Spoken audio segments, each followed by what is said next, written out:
You cool, man? Like how? Okay. As a genre, the Hangout movie isn't as official or clearly defined as action or horror, but savvy filmgoers know one when they see it. Broadly speaking, a Hangout movie is a movie whose plot takes a back seat to put a spotlight on a cast of characters going through their daily lives, hanging out with one another. The appeal of the Hangout movie is the promise of a piece of cinema that accurately reflects the natural flow of life. But the movies that successfully capture this feeling are few and far between. From The Breakfast Club to Mallrats, Hangout movies usually end up boxing themselves in with a 3-act structure, in which their characters have to learn a valuable lesson or overcome an obstacle in time for the end credits. But neatly structured character arcs don't reflect the messiness or mundanity of real life. The ultimate Hangout movie, the one that has that messiness and mundanity in spades, is Richard Linklater's 1993 coming-of-age cult classic Dazed and Confused.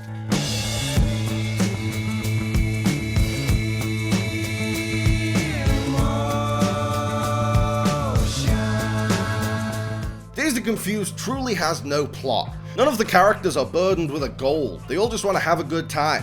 The vignette-based storytelling, complete with reckless teenage antics like arse paddling and mailbox smashing, perfectly captures the loose, carefree feeling of an adolescent night of drugs and drinking. Running low on beer and weed is the highest stakes problem faced by any of these characters. Say, man, you got a joint? No, not on me, man.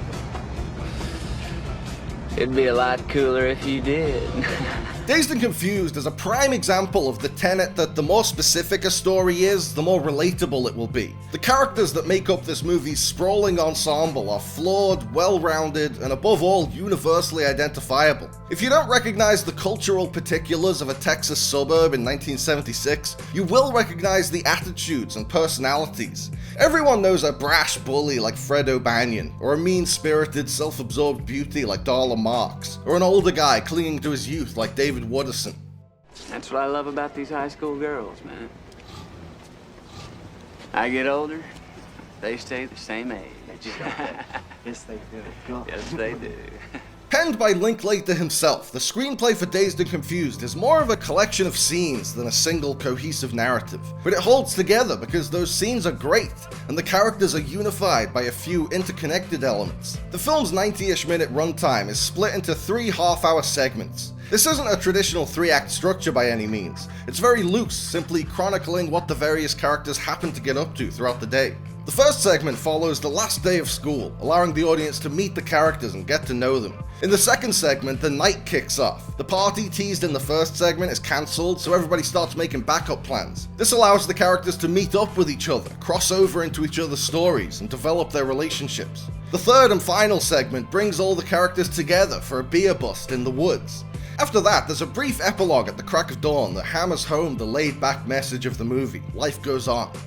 Outside of an Eric Rohmer movie, it's not often that movie dialogue sounds like real people talking. Real people go off on tangents about mundane, meaningless topics like the McDonald's menus of European countries. But movie characters tend to be tasked with conveying crucial plot points, so they speak in inorganic exposition dumps. Dazed and Confused has no plot points, so the dialogue serves only to develop the characters and their relationships. There are a couple of quick expository lines about where everyone's meeting up to hang out, but those lines are only there to set up new locations for more mundane conversations. The dialogue of Dazed and Confused is jam-packed with great conversational riffs. The characters' interactions are full of Seinfeldian chit-chat about nothing, but since they're all stoned and several beers deep, their observations are even more nonsensical and their philosophies are even more out there. Apparently, Martha Washington was a hip lady who had a fat bowl waiting for George every day when he got home from work. George tote weed. Absolutely, George tote weed. Are you kidding me, man? He grew fields of that stuff, man. That's what I'm talking about. Linklater does include one dramatic through line that he plants in the first act and pays off in the third.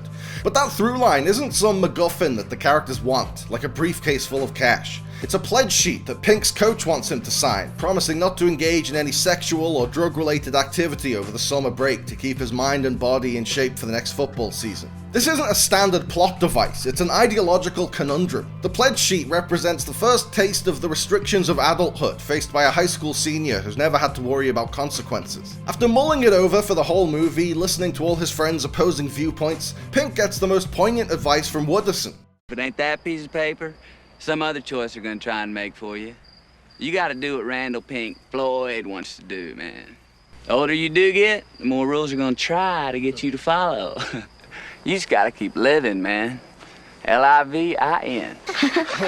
Not only does the audience get to relive their teen years and spend a fun-filled night with some high schoolers, they also leave with an invaluable, albeit incorrectly spelt, life lesson.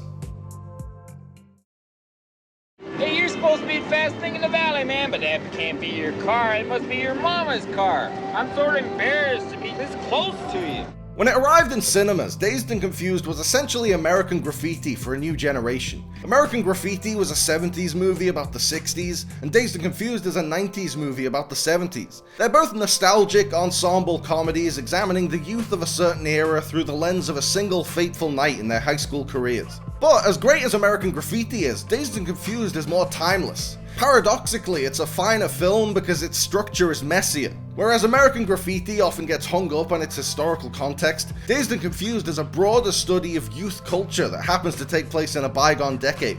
George Lucas's pre-Star Wars comedy classic will still get plenty of laughs from a modern audience, but Dazed and Confused is just as funny and relevant today as it was in 1993.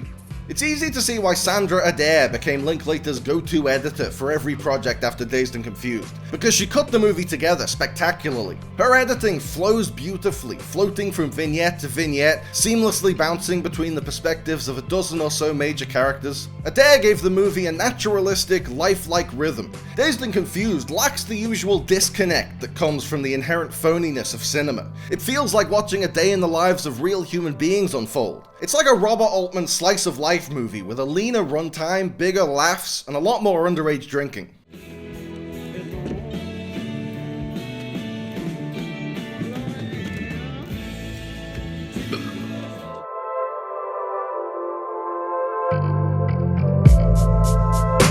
Thanks for watching, guys. I hope you liked the video. Remember to like and subscribe and click on the little bell. And also seize the day and call your mom and be kind to yourself.